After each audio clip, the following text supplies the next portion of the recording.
Truthspresso, episode 18.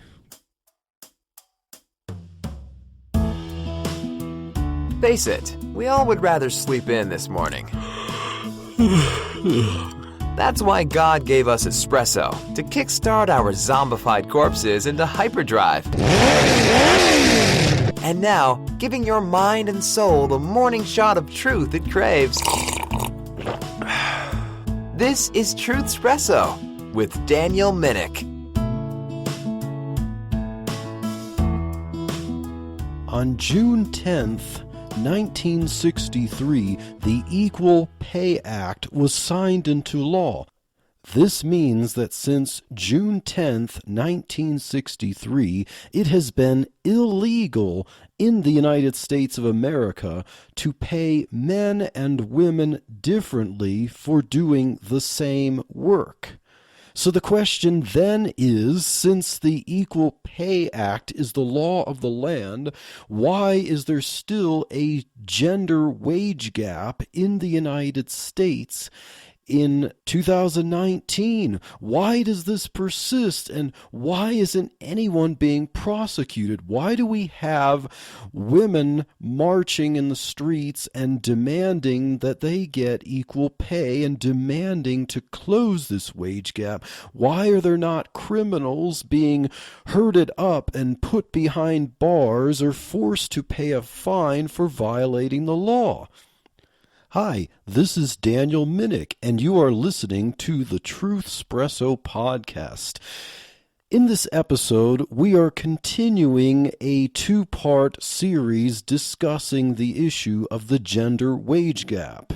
If you have not listened to the last episode, I would highly recommend that you do so to get a good background, a good context for the subject matter that I'm about to present in this episode.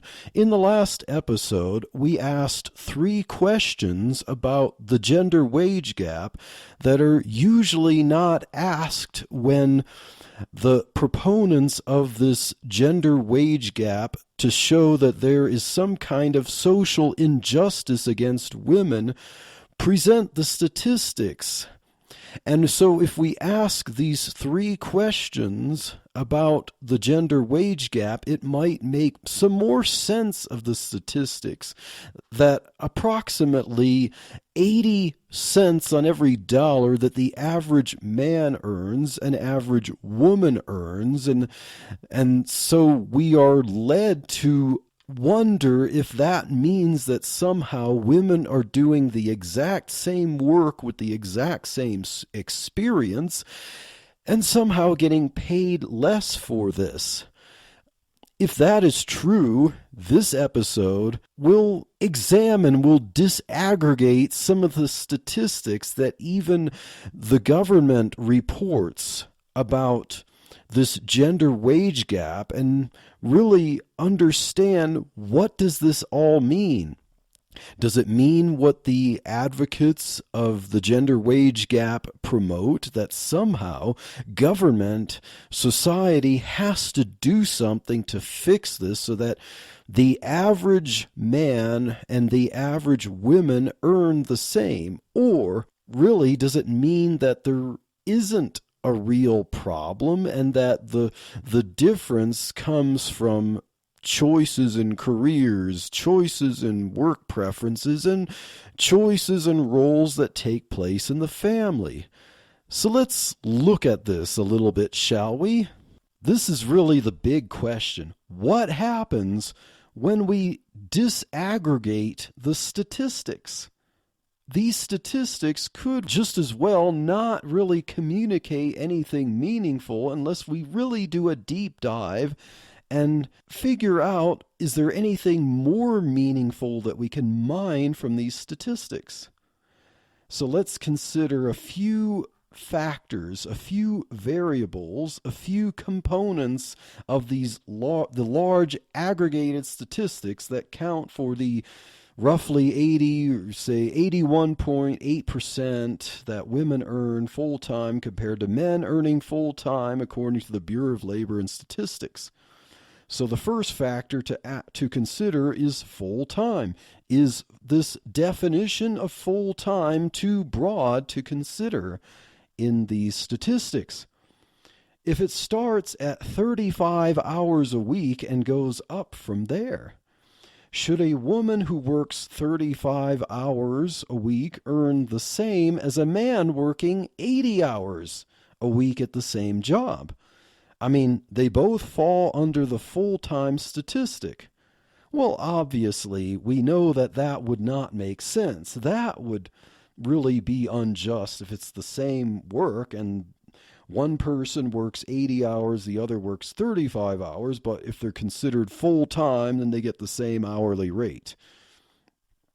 So the details in the Bureau of Labor and Statistics report suggest actually that most of the gender earnings gap is explained by age, marital status, children, and hours worked, according to an article by Mark Perry at AEI.org. I will include this link in the show notes as well. Mark Perry really does a deep dive into this Bureau of Labor and Statistics report from 2017. He analyzes subsets to really get us to consider whether the aggregate statistics really mean what we can read into them, and whether really isolating various factors can account for the wage gap other than allegedly paying women less to do the exact same work as men. So Mark Perry cites this Bureau of Labor and Statistics report, and according to Mark Perry's analysis of the statistics, 21.5% of men actually worked 41 or more hours a week, or what we would commonly consider overtime. But yet, according to those same statistics in the BLS report, only 14.3% of women worked 41 or more hours per week. So, as we look into full-time a little deeper, let's look at Mark Perry's analysis of the BLS statistics in this report, asking the question 60 or more hours per week, exhaustion here. 5.8% of men worked 60 or more hours a week, but only 2.5% of women worked 60 or more hours a week. So as we drill down and we increase the hours, even though these are smaller statistics here, men were over twice as likely to work 60 or more hours a week compared to women. So more hours equals more pay, even if it's at the same rate of pay. So what about overtime pay? If we chop off everything that would be overtime pay and only look at the full-time range, that's less than 40 hours a week. So we're looking at 35 to 39 hours a week. About 10.9% of women worked less than 40 hours a week, but only 4.3% of men worked less than 40 hours a week. So doesn't that tell us something about the taking one aggregate total amount and dividing it by the other aggregate total amount and assuming that women do the exact same output and yet are earning less? They're being discriminated against. They're getting paid less for the same work. Men, on average, work longer hours than women, and there's a reason for that. It's the different roles that men and women take, especially in relation to family roles. But another interesting thing that Mark Perry noted from these statistics, when he really mined down, within this bracket, the average woman working less than 40 hours a week, even though more women worked the fewer hours than men did, but compared to the men, how much they actually earned, the women out-earned the men by 7%. That's not a small percent when we're considering this wage gap here. So when it comes to working shorter hours, women actually earned more than men who worked shorter hours. So the average full-time, quote-unquote, man works about 2 hours more per week than the average full-time woman. So doesn't that count for some of the pay gap disparity? But when accounting only for up to 40 hours per week, a whole 8% is chopped off the wage gap. So time is clearly a significant factor of the gap. Most likely, if you work longer, you will make more money. Doesn't that sort of make a little bit of sense? Another factor in disaggregating the statistics beside full-time, defining what full-time is if we look at the question, is it the same work?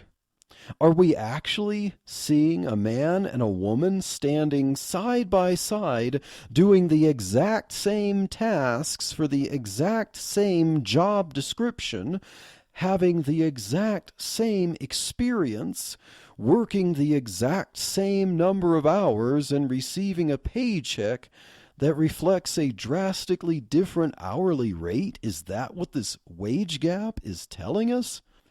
The overly aggregated statistic allows people to assume that, but the data doesn't really reflect this. If women are really paid 20% less than men for the exact same work, let's ask ourselves to consider kind of a very obvious question. Why don't businesses employ only women? It kind of begs the question, doesn't it? If the labor for the same output for men costs this much more to employ men, why don't businesses fire all the men and replace them with women to get a competitive advantage over their naive competitors who haven't really thought through this obvious point? If women were really being paid less for the exact same work, then it's a steal of a deal. It is a bargain. Businesses would be silly. They would be foolish to pay men more for the same work. Don't businesses want to cut costs? And, especially a lot of businesses have razor thin profit margins. Wouldn't it make a lot more economic sense to fire all the men, replace them with women, and save money and make more profits? But then let's consider, once businesses do this obvious thing and fire all the men, the earnings gap would close as more women would be employed and more men would be out of a job. So, if that were to happen, how would the men get hired? I mean, they need to make money too. To get a job, they would have to bargain with businesses. They would have to accept a cut in their pay to earn as much or even less than a woman to get a competitive advantage for employment. If men really were being paid more, wouldn't businesses hire a lot more women and cut costs? But then if they fire the men to pay only women, to hire only women, then how would men get the jobs? They would have to accept the same cut or even less to be able to get hired and work alongside the women and be able to get a job that otherwise would be granted to a woman. So even considering this question alone, it really sheds some suspicion on the wage gap. I mean, how can there be thousands, tens of thousands of businesses where this obvious question has never become apparent enough to ask? Think of the political advantage of hiring women, giving jobs to women. This would be a more woman-friendly business. They would cut costs. It's win-win. If most businesses are greedy penny pinchers, why haven't they done this yet? Why would they pay men presumably more than they're worth, or, pay women less than they're worth, as might be led to believe, if maximizing profits depends on cutting costs? The pay gap seemingly could actually be solved by greed, by the greed that a lot of progressives already assume businesses have. Or are business owners so incredibly misogynistic that they would sacrifice profits just to exercise pure misogyny? Does this even make sense at all? And to bring into the mix, what about women-owned businesses? Is the gender pay gap gone or even reversed in those firms?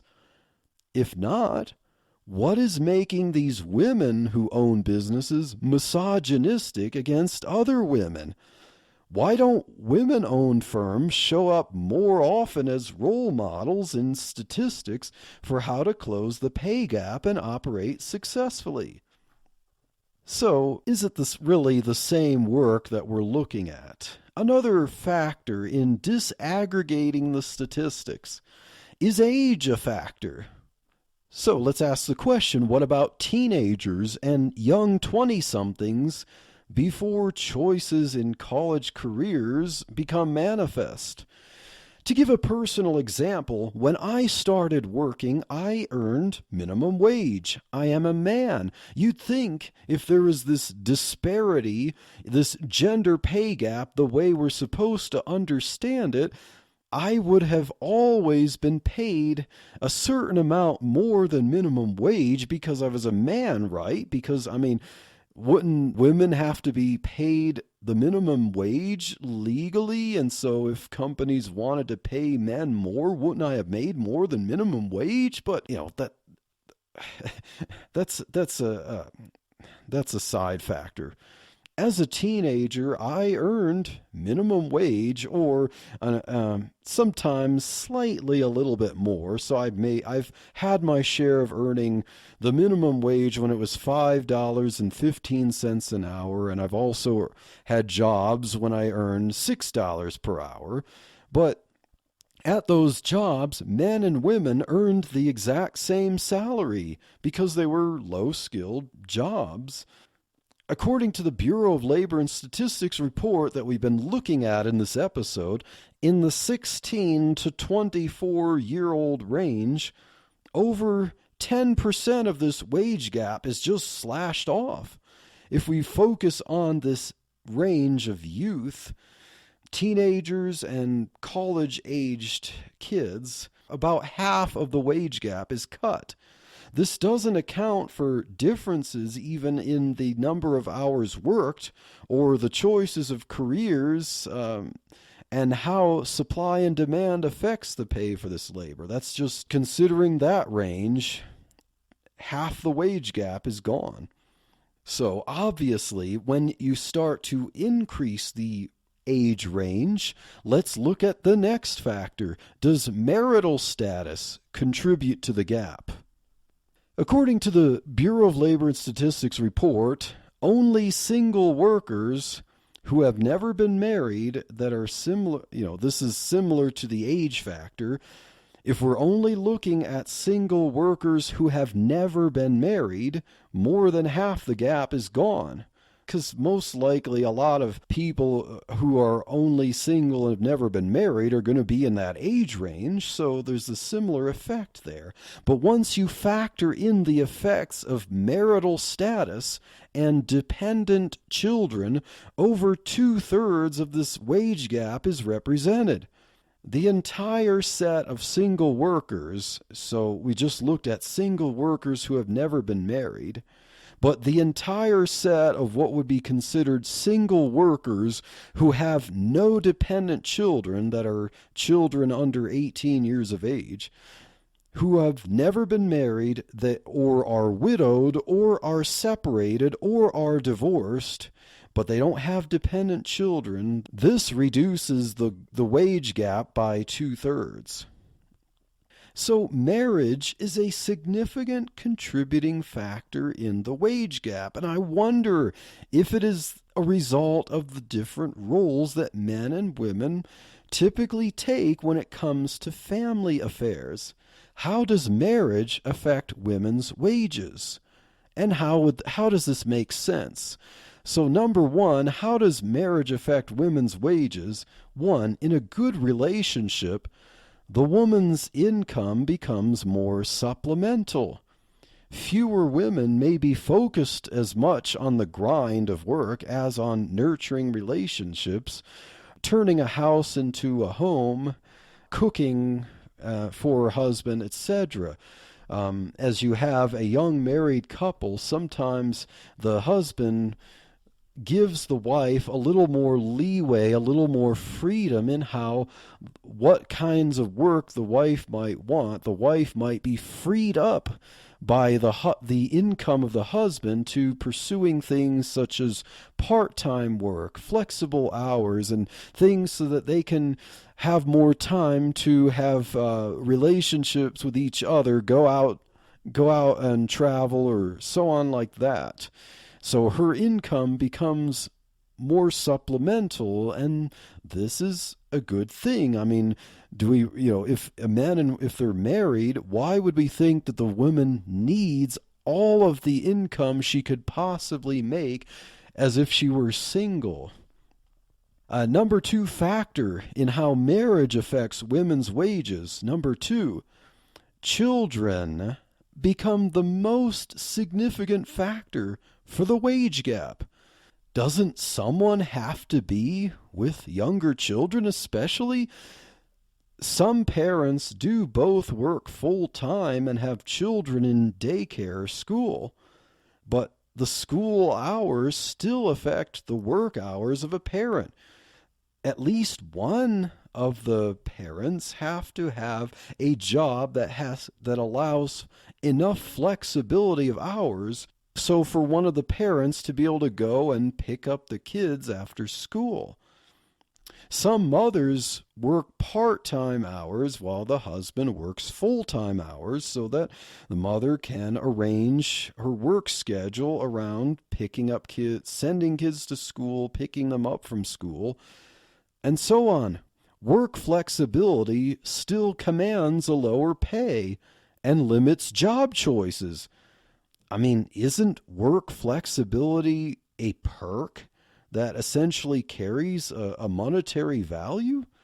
Okay, so another factor that marital status factors into the wage gap. According to the Bureau of Labor and Statistics, when isolating the whole statistics of the wage gap to just married women with dependent children compared to married men with dependent children, these could be the same women and men married to each other, but married women with children under 18 compared to married men with children under 18, the gap grows slightly from the statistics that are reported. If we're just looking at that subset, the gap is greater. Married women with dependent children earn 79.2% of married men with children compared to the whole statistic of women full-time earning 81.8% of men full-time. So what do we understand from this? Children are the most significant factor in the wage gap, bar none.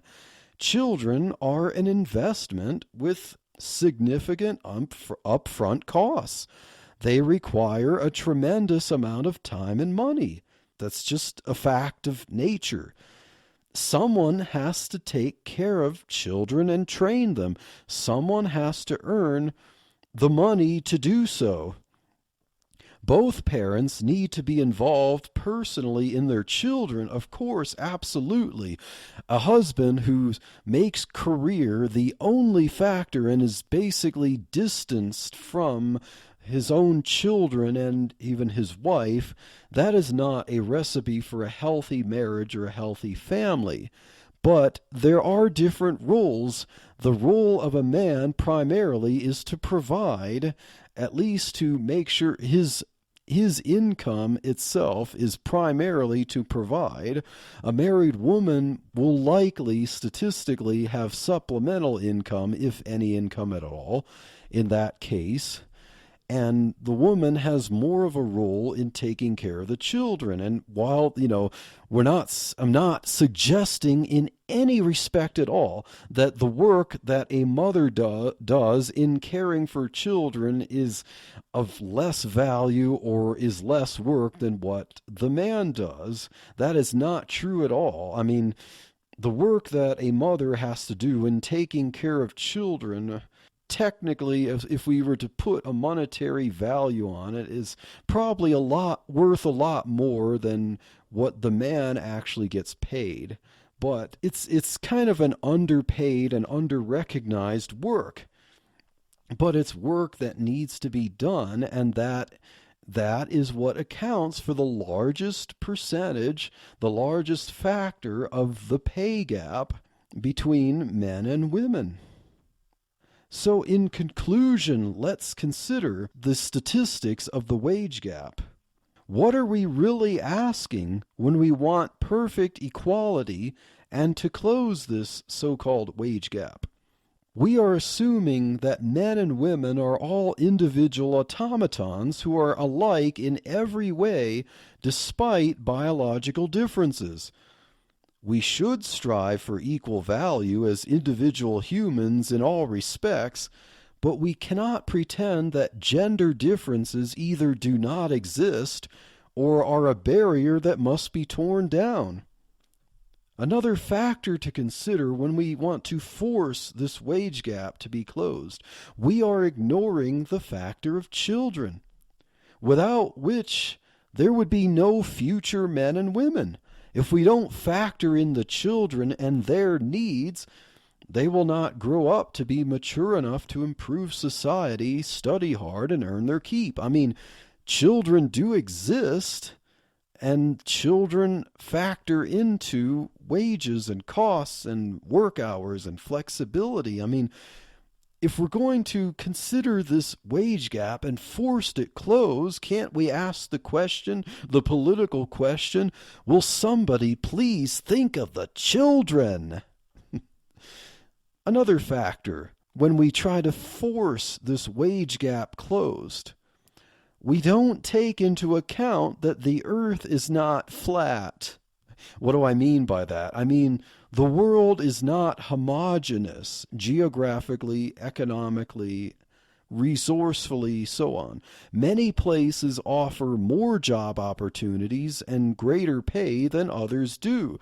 So the wage gap can be different in different places, different cities, different states, different countries, and it's not because of discrimination, it's because of geographical differences, availability of different jobs, and so on, like that. The world is simply not homogeneous.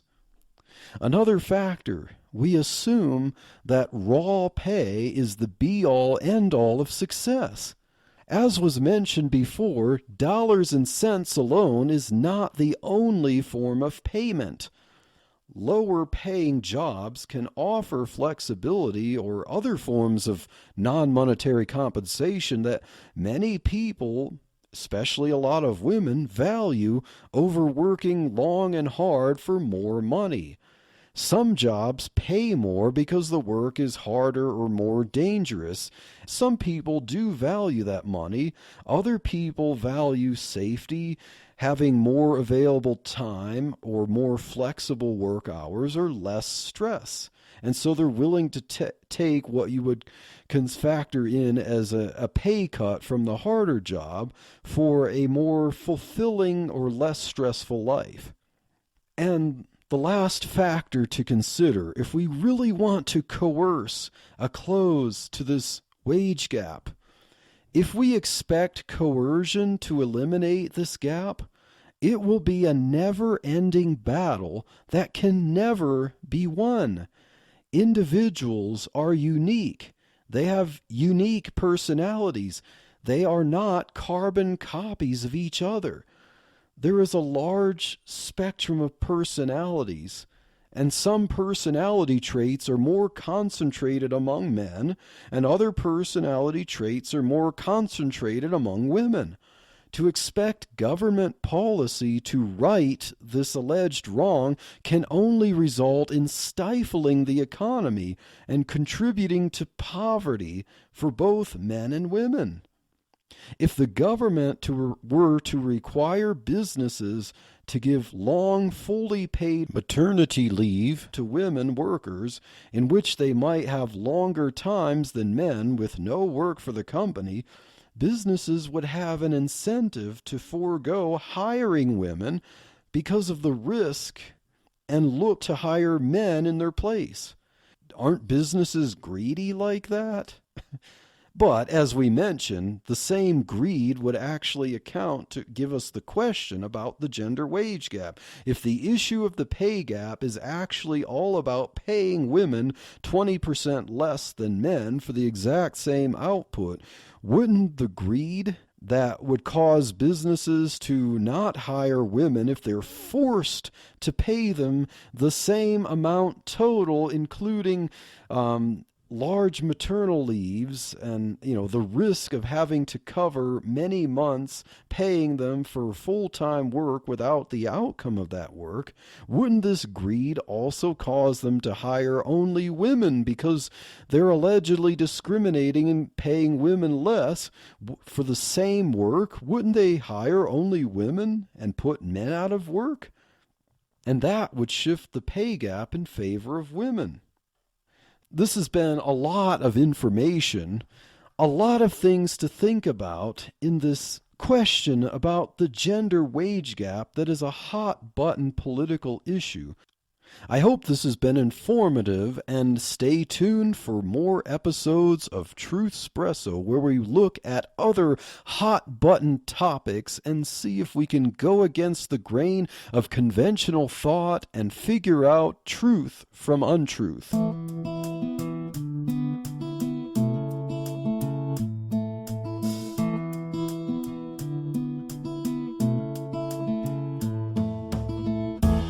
Thank you for waking up with Truthspresso. Good morning, and God bless your day.